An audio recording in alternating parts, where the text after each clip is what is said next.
the talent he is. Proper chatterbox yada. If you're keen, it'll be brilliant. Today, we're going to keep it simple. I'll bark out a basic command and you watch. Keen to know? He'll set your tail wagging. Does mine, hence why I'm backing him. Right then, Wookie here. Do take a seat, won't you? Give us your full attention while we listen to my pal, Yada.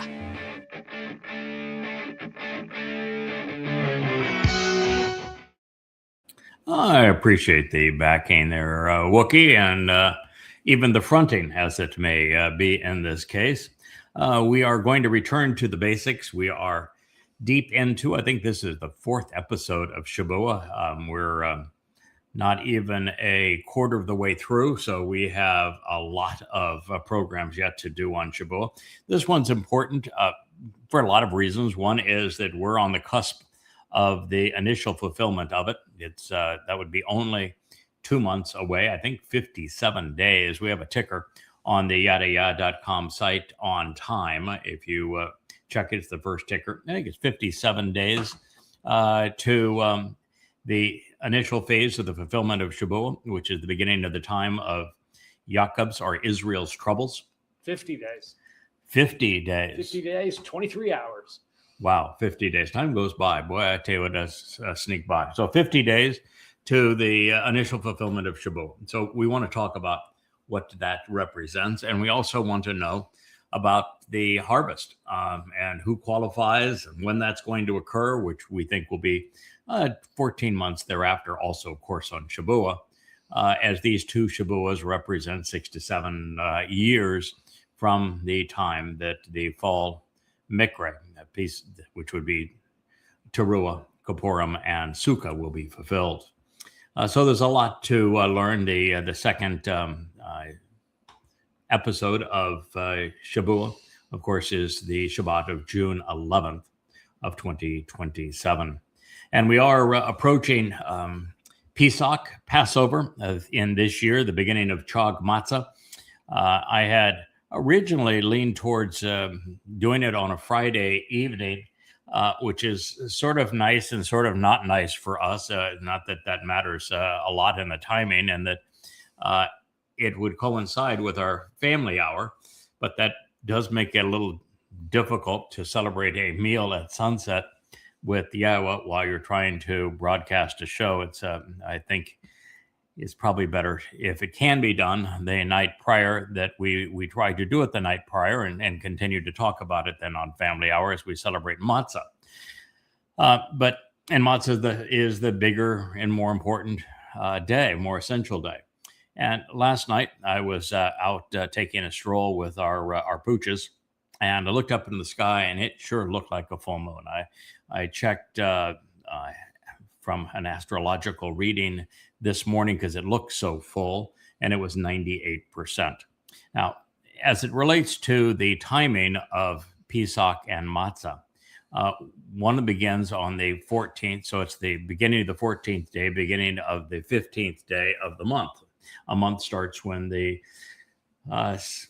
sun's reflected light on the moon's surface first begins to wax. And that would mean with a 14 and a half day half cycle. So you'd go from a new moon to a full moon in 14 and a half days, and then go from a full moon back to the new moon in 14 and a half days.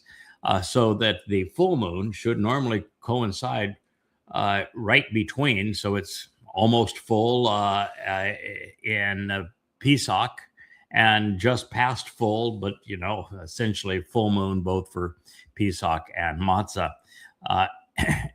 And with it being 98% full yesterday, I'm thinking that we're going to celebrate Pesach on Thursday evening as opposed to Friday evening, based upon the full moon. And yes, I know that we start the month and we look at the first crescent of the moon and we go the 14 days from there, but it should put us on a full moon. And the issue here was how much of the reflected light on the moon's surface was visible before sundown.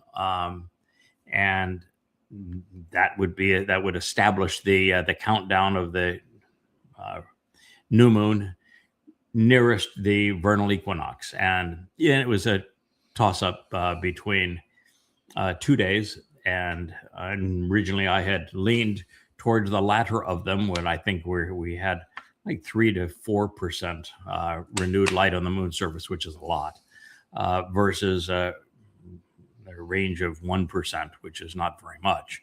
But since it has to be, and it's supposed to be, and it's coordinated to be on a full moon. The same thing is true with the celebration of Sukkot. Sukkot is a full moon celebration. Pesach and Matzah are full moon celebrations. That's why you can very often have lunar eclipses on Pesach and Matzah, because of the positions of the relative position of the sun and moon when the moon is full. So this is what we're going to do, and I'm strongly leaning towards now us celebrating on Thursday evening.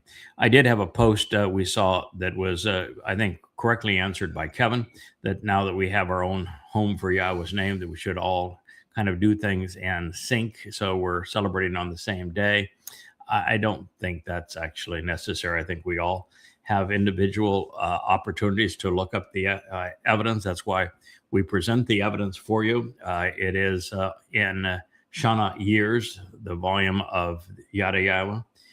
You can look up the percentage of the renewed light on the moon's surface closest to the vernal equinox each year, and make your own determination as to what you think is the timing. And I don't think it matters much to Yahweh, so long as you're thoughtful about it, so long as you're making a genuine effort to listen to what he says and do what he has asked. The fact that there can be disagreements between people who are all thoughtful in this regard, I think, is actually a good thing.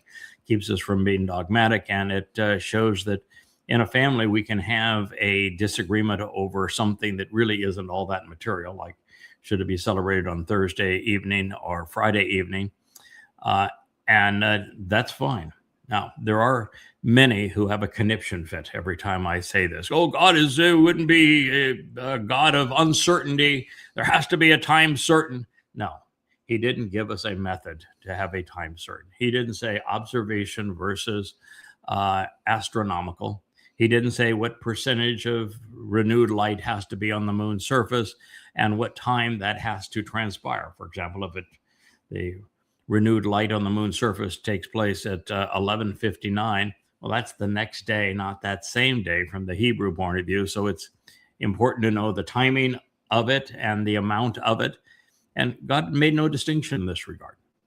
He just talked about it's the month of Abib. The month of Abib, by its definition, is when barley is green and growing, but the winter crop is approaching the point where it can be harvested, where the grain would still be green and receptive, and the flax would be in bloom, and it's the time of a renewed light, the waxing light on the moon's surface, closest to that time, which in all practical purposes is the new moon nearest the vernal equinox.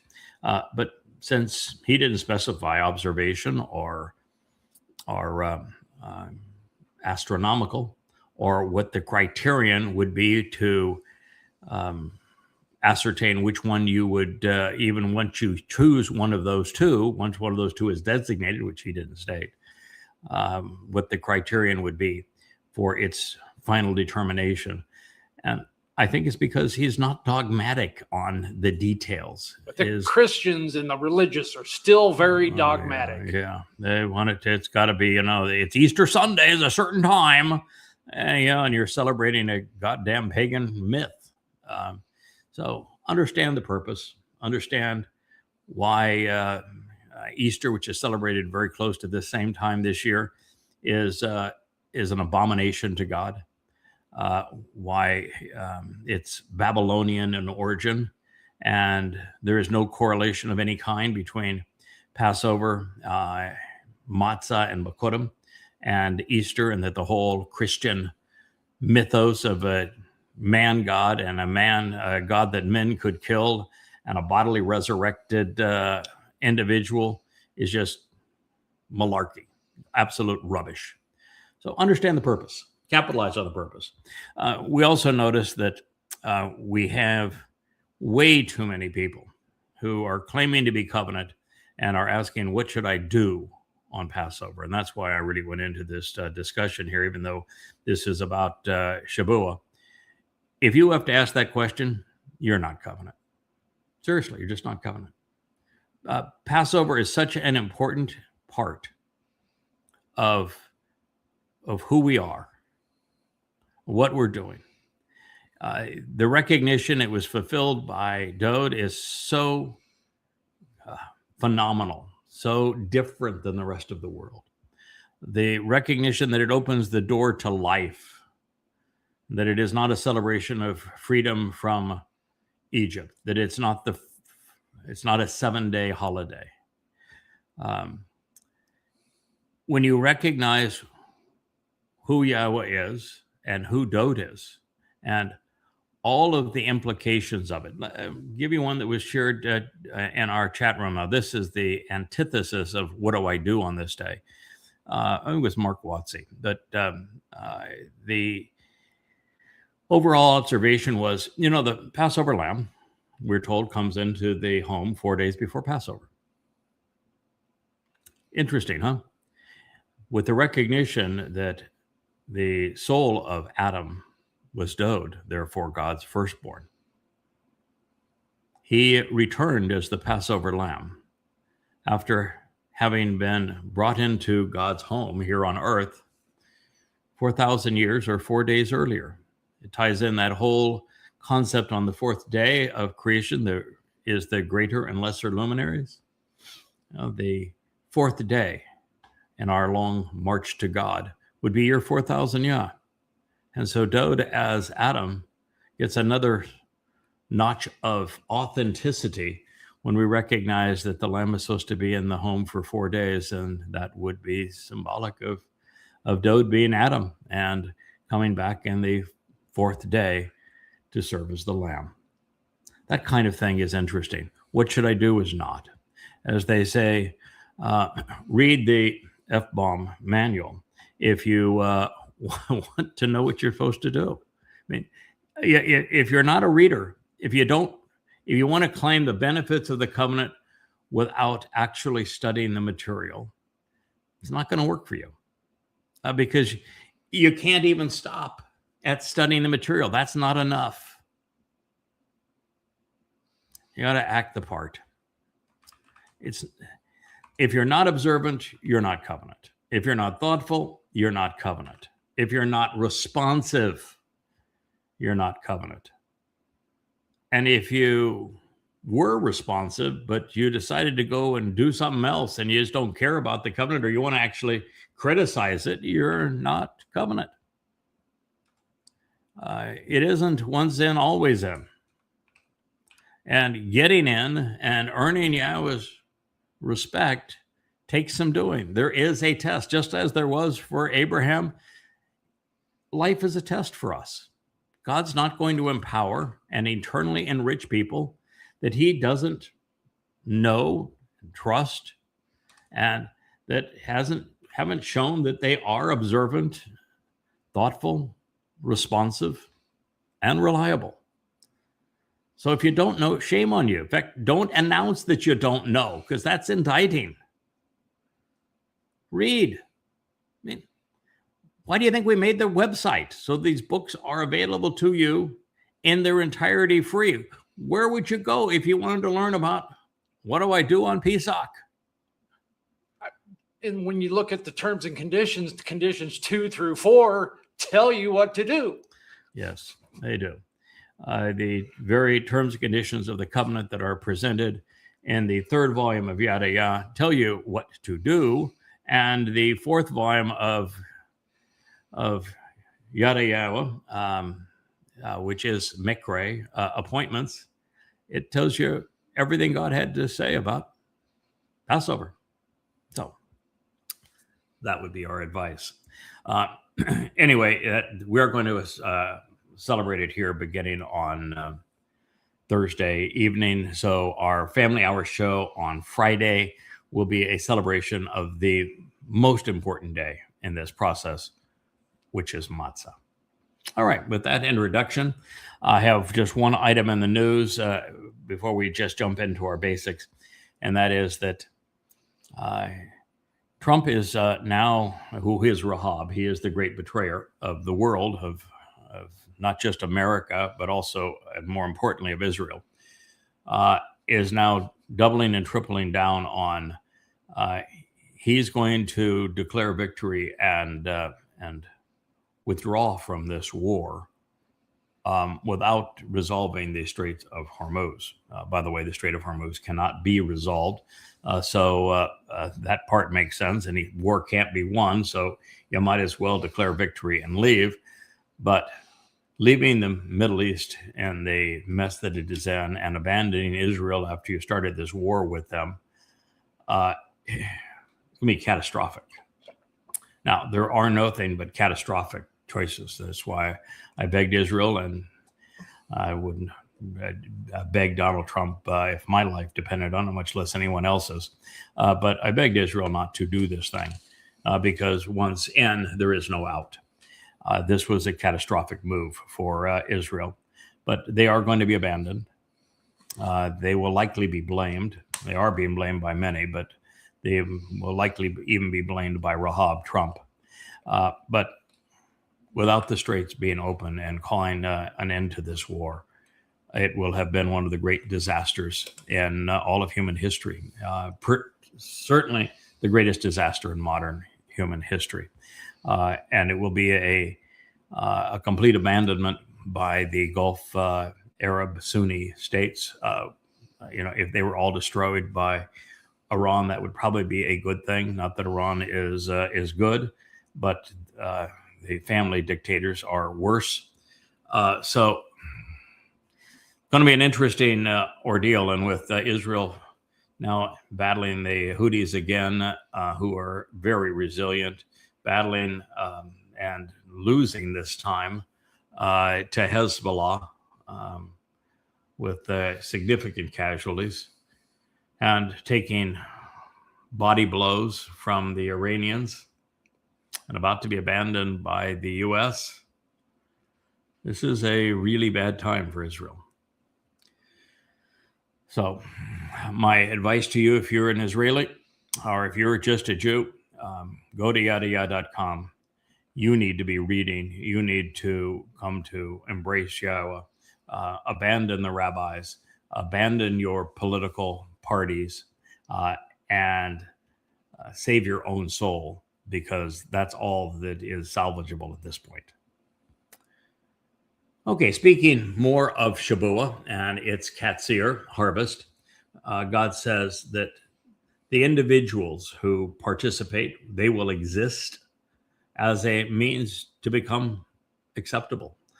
This is not just the participant. These are actually, as we discussed in that last program, the metaphors that God has chosen for the men who fulfill each of the Moedim. And in this particular case, we've been talking about what happens in the fulfillment of Yom Kippurim, which I know jumps ahead in time, but we had to do that to have a better appreciation as to why the ram, the bull, and the goat were all woven into the story of Shabuwah.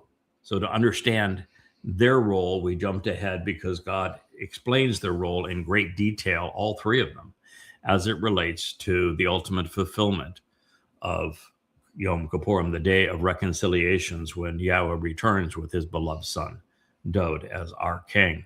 So he's speaking of the sacrifice that these three individuals, represented by the goat, the ram, and the bull, they are Elia as the goat, Dod as the ram, and Yada as the bull, make to enable all of these benefits on behalf of Israel. So they exist as the means to become acceptable and to ascend to Yahweh. Their gift, and it is that, they're offering this sacrifice. The greatest gift was offered by Dod as he fulfilled Pesach, Matzah, and Bekurim. But their gift is poured out on their behalf by the feminine manifestation of the fiery light. What God is doing here is bringing together something that is essential to understand all the way through the Moed Mikre. We're constantly being asked to approach this feminine manifestation of God's fiery light. And it is symbolic of something that we were the first to share in these programs, and we'll be sharing again on Thursday night as we light our fire again by the pool, is that what God is offering through Pesach, Matzah, Bekurim, and Shabuwah is to transform us such that we are empowered and enriched and enabled and emancipated. We're freed of these physical bodies that keep us mired here on this earth, that decay, that have all manner of liabilities associated with them. And they preclude our ability to be free in the fourth dimension or enter the fifth, sixth, or seventh dimension of Shamayim. And the only way to be free of these physical bodies is for our soul, which is other dimensional, to be enveloped in energy and light as opposed to matter. And so this idea of approaching the feminine manifestation of the fire is symbolic of that. And it's, as I say, it's woven throughout the celebration of the Moed Mikre. And it's all because what God is offering to do by enriching and empowering us, emancipating us, enabling us, and making us immortal and literally perfecting us, if you will, ridding our souls of the burden and liability of religious and political guilt, is to envelop us in light and energy, because in light, all time exists. In light, there is no darkness. It's a beautiful metaphor. And if you look at what a fire does, it takes dying or dead organic material and it transforms it into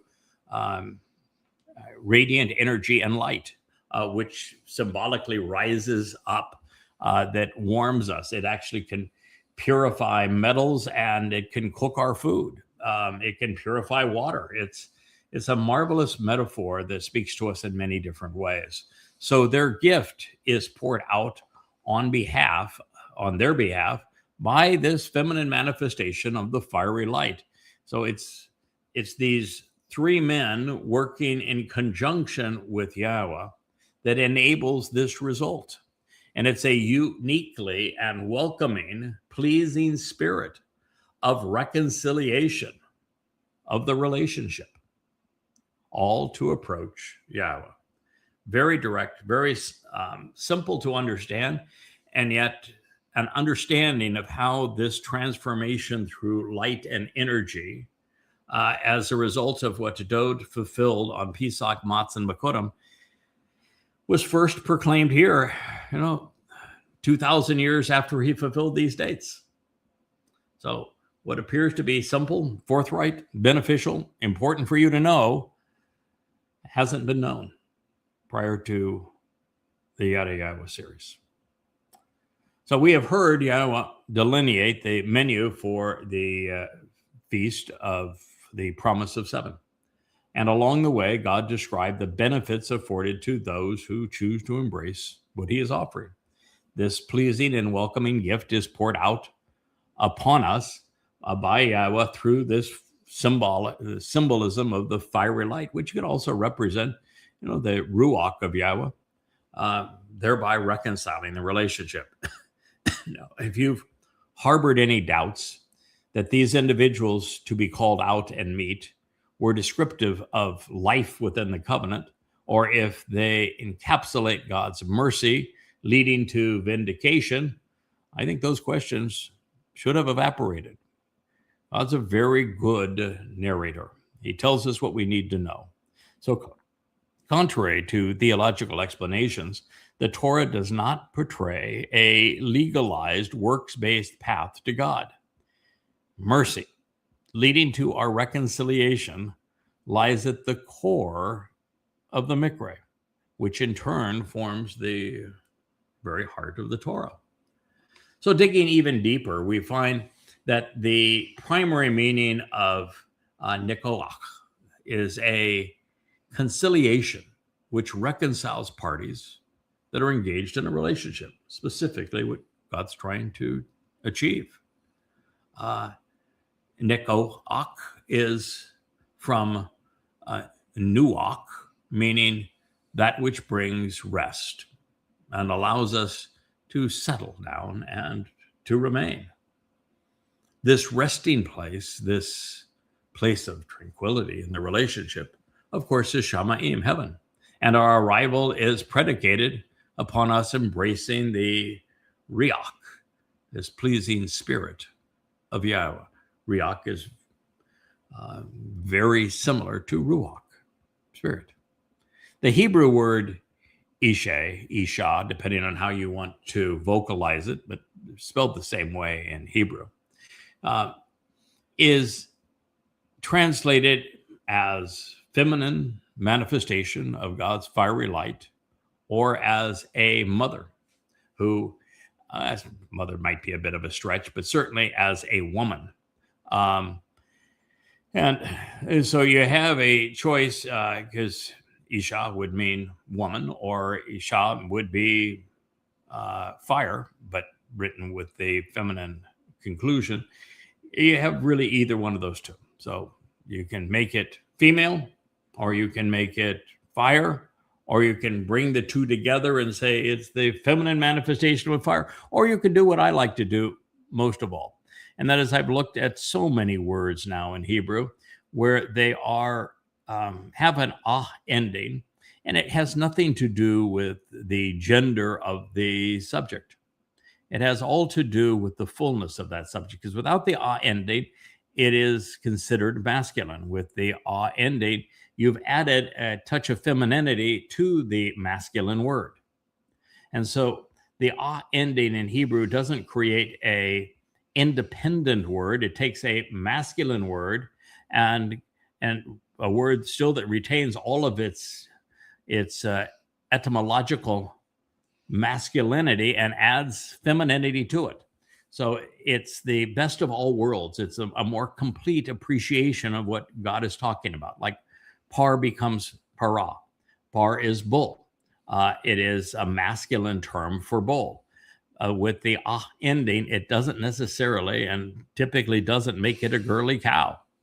It means that there is productivity and judgment and a resolute commitment to reason, but with tremendous passion within this bull.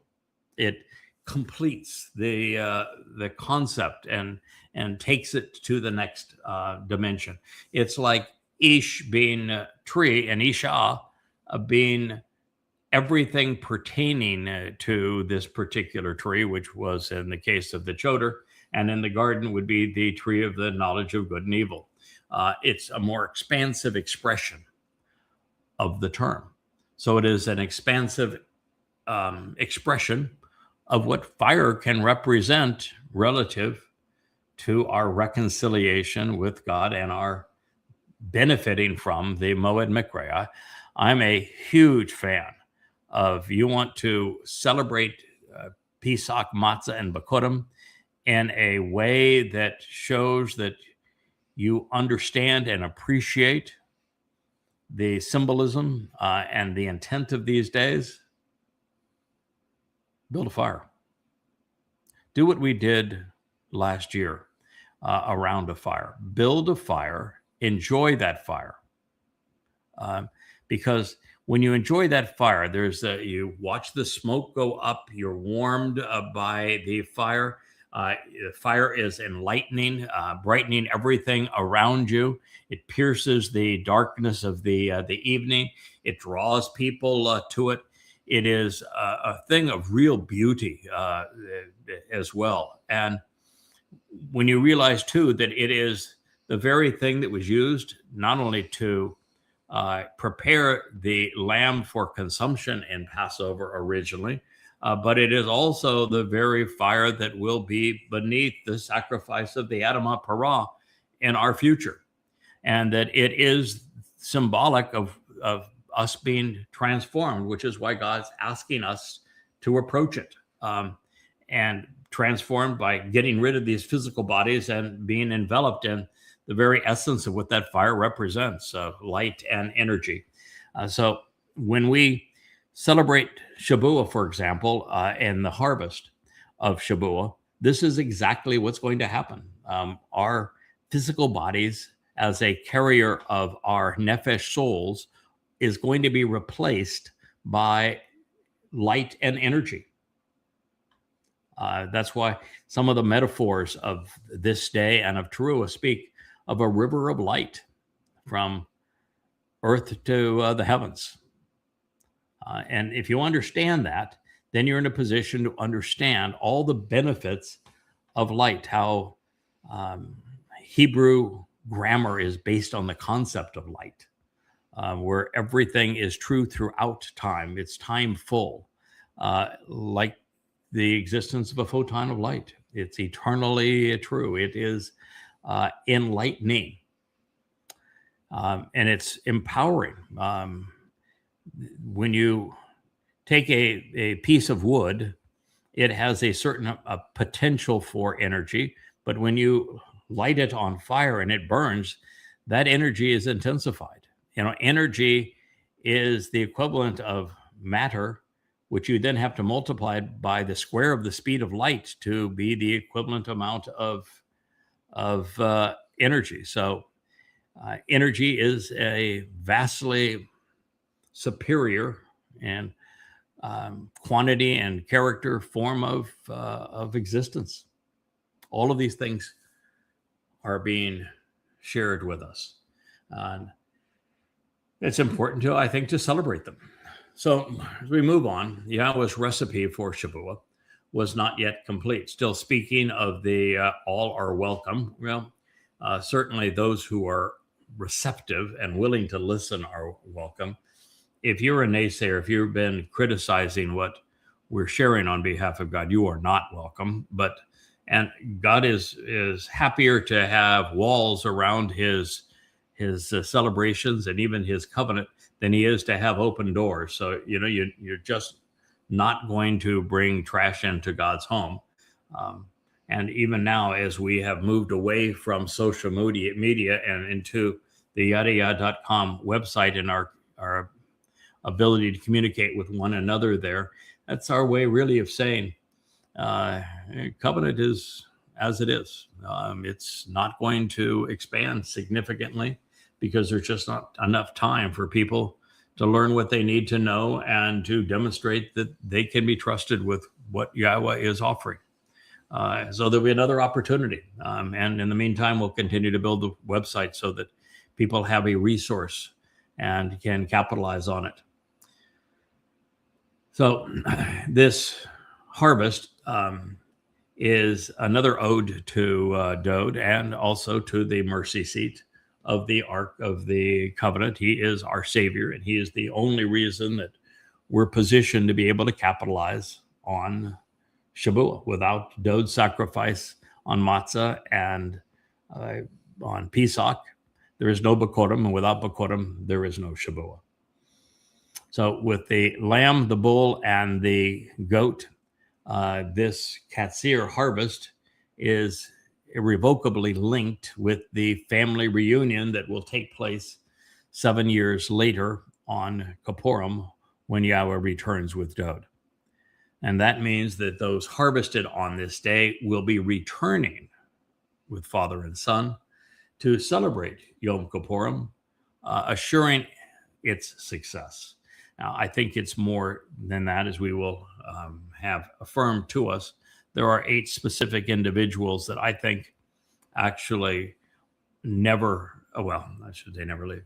They come back long before Dode's return and are part of the team that support the effort of the two witnesses and will be the most senior upper level managers, if you will, going forward through the celebration of our return to the garden on Sukkah, as it relates to continuing to communicate effectively through the yadayah.com website, so that this mortal remnant of Yisrael grows and thrives and earns its respect with Yah. So God says, you should prepare and provide one satyr or scapegoat for going astray, and two lambs, a pair of lambs, sons, a year old, serving as a sacrificial offering to reconcile the relationship, which is shalom. This is Kara, called out, should never have been called Leviticus 23:19. So the satyr is a scapegoat, the one who bears the blame, if you will, for the flock having gone astray. And this is because the satyr is the instigator, the leader of the cult or gang, who initially inspires the horrible notions which sweep the compliant off of the proper path. The fierce male goat, satyr, is quick to turn against the shepherd and to instigate a whirlwind of tempestuous behavior. And to the unmitigated really extent, Israel has done this very thing, has been the satyr relative to their shepherd, Dode. So moving from this nimble blend of animal and beast to the most diabolical of men, the satyr is representative of men like Paul, Luke, Mark, Akiba, Maimonides, and Muhammad. The demon possessed with circular reasoning was used to mislead the masses. Can you think of just how frustrated God must be that Paul created the myth of Jesus to rob everyone of the gift of his beloved son, and that Muhammad created a religion in company with Satan by robbing God's testimony through their rabbis, selling Muhammad Talmud stories such that they were able to discredit Yisrael, Yehudim, Dode, Yahweh himself, because of what the rabbis did. God's upset, and he really should be. Now, Jews have struggled as the embodiment of this satyr for a very long time. Evidence for this is found at Baal God, the Lord of good fortune, as the town is devoted to the very satyr that we're discussing here and was well known to the Canaanites. This religious site is in no man's land, if you will, between Israel, Lebanon, and Syria, at the very base of Mount Hermon and the Golan Heights.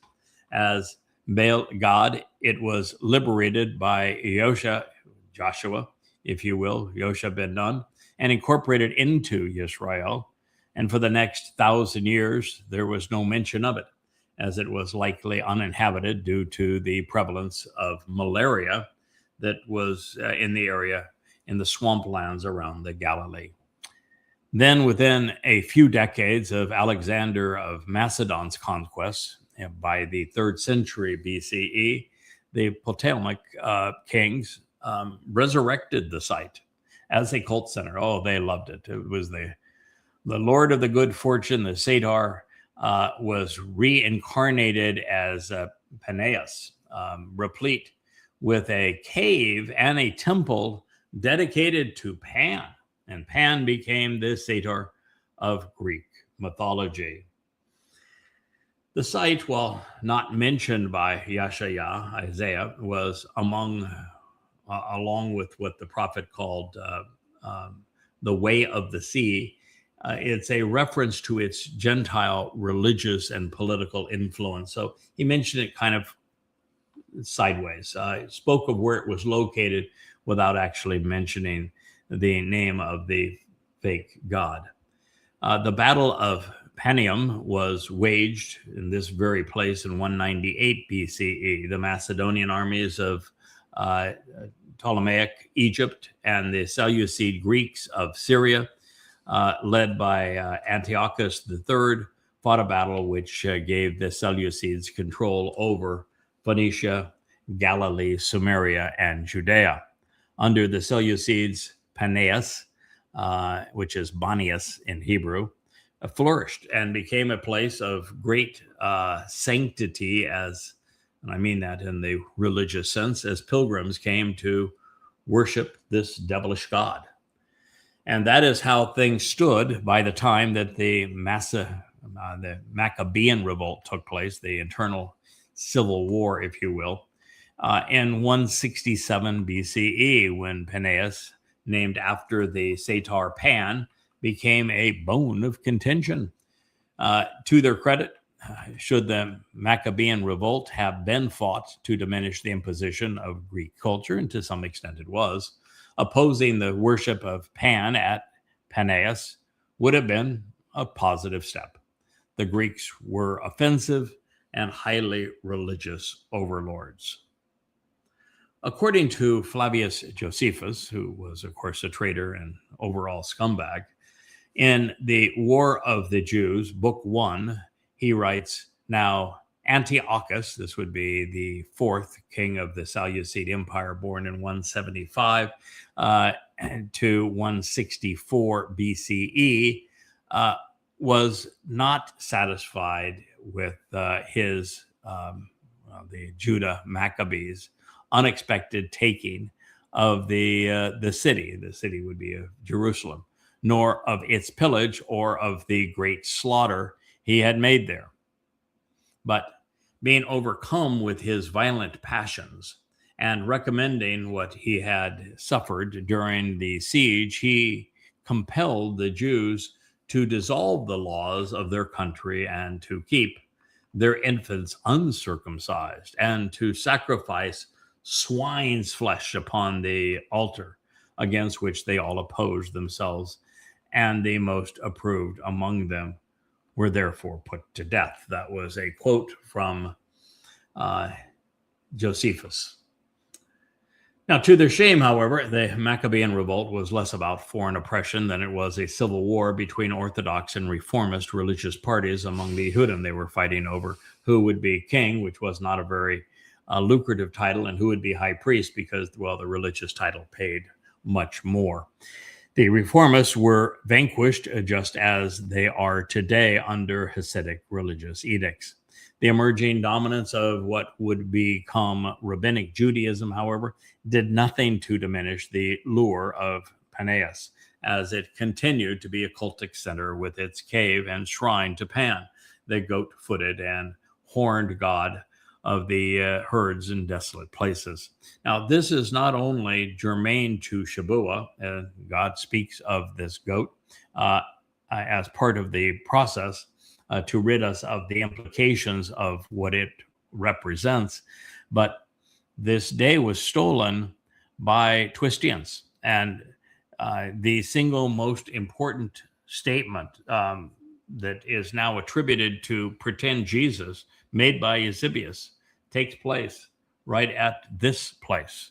And so, since Christians stole Shabuwah to make it Pentecost, it's relevant to our understanding of how Shabuwah has to be completely separated from all references to Christianity. I mean, if you are among those who want to have a new name for Jesus, and you want to make Jesus Yeshua, and you retain the Christian New Testament just with the new name Yeshua, then what you're doing is associating all of this pagan, satanic rubbish that was conceived by Paul and pals and just wrapping it up in a new name. So it's important that we know how evil Christianity was. The Greeks and Romans for whom Christianity was conceived were at this point, and how demonic they were. So that's why we're discussing this. This is actually germane to this particular topic. And because Shabuwah is so important to who we are and where we are and when we are in this timeline, we're going to go into this kind of detail. So buckle your seatbelt. Here we go. Pan, from whom the English words panic and pandemonium were derived, was considered malicious and decadent. His shrines were typically constructed in caves, as was the case, of course, with Paneas. Born out of whoredom in Greek mythology, Pan became the god of masturbation, promiscuity, and the normalization of homosexuality, which was, of course, rampant in Greece. And Pan is even associated with, of course, bestiality. He's a furry. He's the first of the furries, man. He is an animal with a human face. So, yeah, for you furries out there, Pan is your idol. The Greek god is shown having sex with a goat in a statue found in the Herculaneum. More incriminating still, to seduce the moon goddess Selene, Pan became the goat in sheep's clothing. You heard that term? The Greeks and the Jews are not the only ones. I guess that would be interspecies now, wouldn't it? But the Greeks and Jews, they were not the only ones with an epidemic of Pan proportions. When Pan's death was announced during the reign of Caesar Tiberius, oh my God, Pan died? Say it isn't so. That was between 14 and 37 CE. The most maniacal of Christian apologists and propagandists, the aforementioned Eusebius of Caesarea, who was fascinated. I mean, he was absolutely intoxicated by the legend of Pan and Paneas. Well, he extrapolated from the alleged death of the mythological Greek god representing the devil, Pan, that all demons had perished. Oh my God. That is particularly troubling to Christianity because Eusebius, he is the one who authored and augmented much of what has become the Christian New Testament, including the church's lone attestation of legitimacy. You know, it has just one, and that one doesn't appear in any first, second, third, or even early 4th century manuscripts. It isn't until Eusebius's Codex Sinaiticus and Vaticanus, which are horrible abortions of legitimacy, because they have more strikeouts and erasures in them than most everything else combined up to that point. And it was done on the edict of Constantine, who was still a devotee of Mithras, all for political purpose. But he's the one who wrote it. And this devilish problem for the world's most popular faith perished with the resurrection of the Roman Catholic myth, which now reads, "You are Peter, and upon this rock I will build my church, and the gates of the netherworld shall not prevail against it." The gates of the netherworld were Paneras. All about Pan. He is talking in front of Pan, the satyr, the devil of Greek mythology. And he's renaming Shimon as Petros in Greek, even though he didn't speak Greek. Well, he wasn't a real person, so what are you going to do? Calling him a rock, talking about a church that doesn't even have a Greek word for church. When it comes to obfuscating Dode's accomplishments and transforming the Messiah's accolades, transferring them to a misnomer in myth, Peter was no better than Paul, but to be fair, what we know of Peter beyond the one letter that is attributed to him, which is very, very unlikely that he would have written, the Peter that appears in Acts or in the Gospels, particularly at this point, is a product of Paul's imagination, written by Luke, who was Paul's apprentice. So the rock upon which Yahweh builds his relationship with us, his covenant family, is both Mount Choreb, where his Torah was revealed to Moshe, and the cornerstone of that is on Mount Moriah, which is the home of Yahweh's name, and where Dod established his city. God does not have a church. There's no mention of anything remotely akin to a church in the Torah, prophets, and Psalms. There's not anything remotely related to a church in the Greek New Testament either, but that's a problem for Christians to deal with on their own. Or anything remotely to it. There is no netherworld, and Sheol, hell, does not have gates. Moreover, Sheol is a place, not a person, and thus has no causative capability. There is no prevailing for the gates of Sheol. It's an inanimate object. Every aspect of what Eusebius wrote was stupid, and yet that which follows, "you are the Christ" statement, only appears in two texts, both in the mid-4th century, both written by Eusebius. And it is the essence of Christianity. Without them, there is no Christianity. There is no Mr. Christ. This is really serious stuff. While this statement is credited to the Christian counterfeit Jesus, there was no such person. There is no legitimate basis for Christ or Christian either. But without these myths, the credibility of the Roman Catholic Church all vanishes. And that's what Eusebius was trying to establish. And that is why Eusebius invented this conversation in the 4th century, augmenting the Gospel of Matthew, and then Mark with this lone, albeit contrived, claim of legitimacy. What's more, the Catholic bishop alleged that this declaration was spoken, drumroll please, at the base of Mount Hermon, and what was then still Paneas, although he called it Caesarea Philippi. It wasn't. It was Paneas. It's a devilish problem for Christianity, at least for those who are thoughtful, which would, of 2.5 billion Christians, might be 3 of them. Under Roman control, Paneas was so far removed from Jerusalem and Judea that it was administered out of Phoenician Syria. That changed in 20 BC, in BCE, I should say, when Panion, which included the religious site at Paneas, was annexed into the kingdom of Herod the Not-So-Great. He immediately erected another temple of white marble in Paneas, and all to honor his patron, Zenodorus.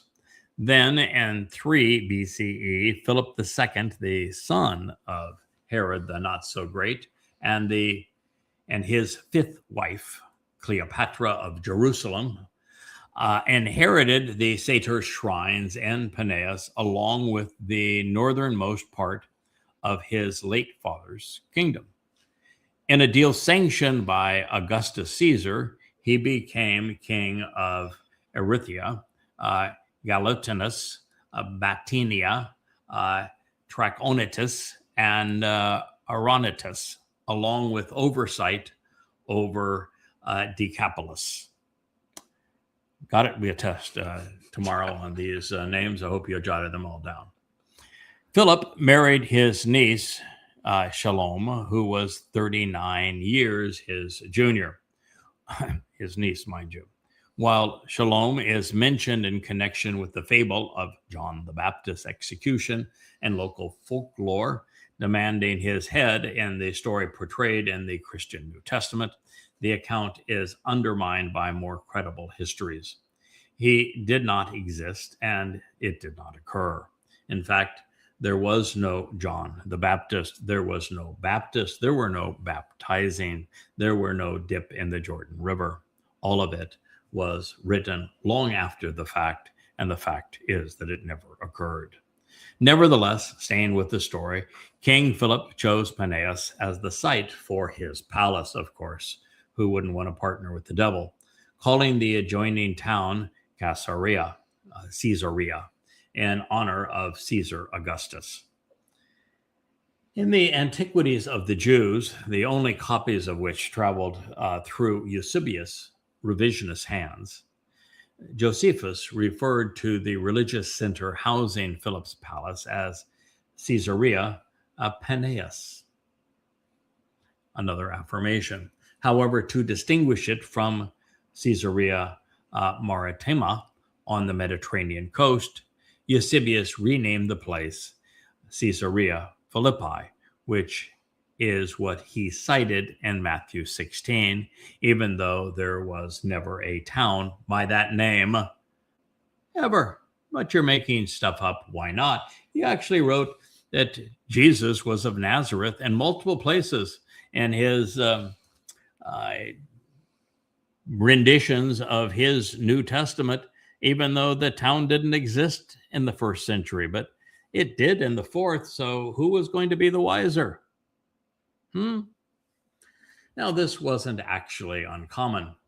Eusebius, because to appease, this is the story, Constantine's mother, who in the mid-4th century directly associated Jesus with Nazareth, which was a town in the mid-4th century, but not in the 1st century. So to accommodate the emperor's mommy, you'll find it is Jesus of Nazareth now in the Christian New Testament, another indication that it is nothing but a fraud. Now, upon Philip's death in 34 CE, his fiefdoms were reincorporated into Syria, Caesarea. Paneras was renamed at that time Neronius in honor of Emperor, this is such a good man, Nero, right? So you've gone from the gates of hell to Emperor Nero. And then it reverted back to Paneas as the devil after Nero's suicidal death. So apart from Eusebius's musings, including those found in the Christian New Testament, not only was there never a town named Caesarea Philippi, Paneas never lost its affiliation with Pan, the devil. This is highly indicting. With Christendom's fascination with casting the satyr Pan as Satan, we can see why Eusebius made the absurd claim. And he says, and the gates of the netherworld shall not prevail against it. According to local lore, the cave of Pan was known as the gates of hell. Then, to sweep their incriminating laundry under a religious edifice, the Roman Catholic Church commemorated Eusebius' sleight of hand by erecting a late 4th century, early 5th century church on top of Pan's cave, all to honor the lines that Eusebius had composed. Now, reinforcing this myth, Eusebius, who was apparently fixated on this cultic center and absolutely raptured with the myths associated with Pan as the devil, he wrote this using his nom de plume. Having heard that Caesarea Philippi, now this is Panea because Caesarea Philippi never existed, so he's speaking of a mythical town, proving that he was lying, right? Otherwise called Paneas, a city of Phoenicia, there was a celebrated statue of Christ, which had been erected by a woman whom, this is now the hallucinations of Eusebius now. We're not talking about history here. We're talking about a despicable man trying to prove his religious credentials and his mythical God man by creating a lie that's so big that, well, if you lie enough and big enough, people are likely to believe it, erected by a woman whom the Lord had cured of a flow of blood.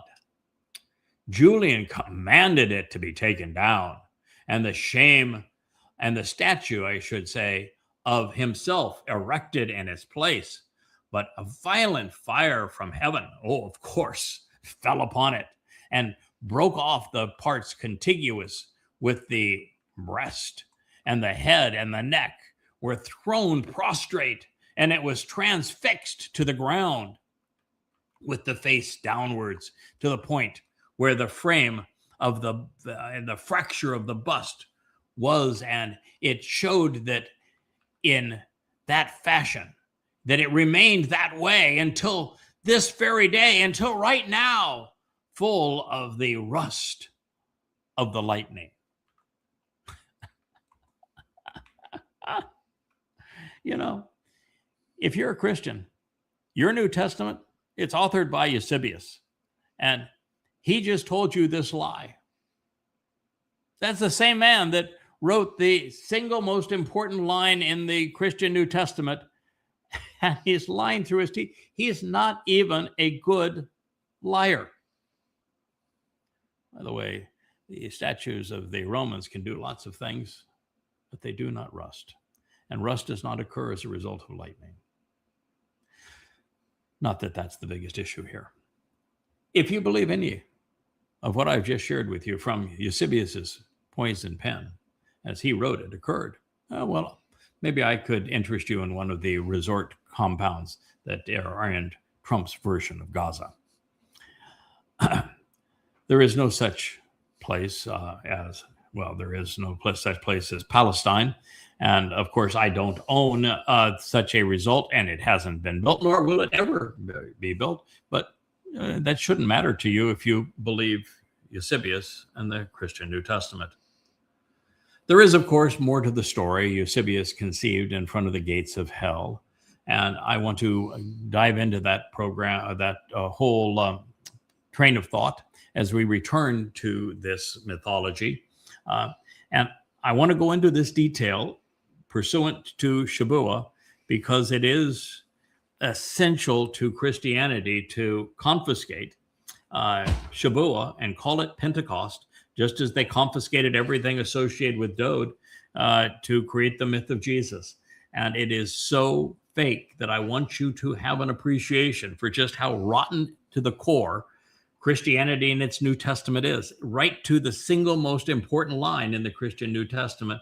Because if you can clear away that muck and you know it's a lie, then you're much better positioned to embrace the truth of Dode and Yahweh, and therefore capitalize on the promise of Shabuwah and actually join us on this harvest. So I thank you so much for listening. Look forward to being with you again in another program of The Basics.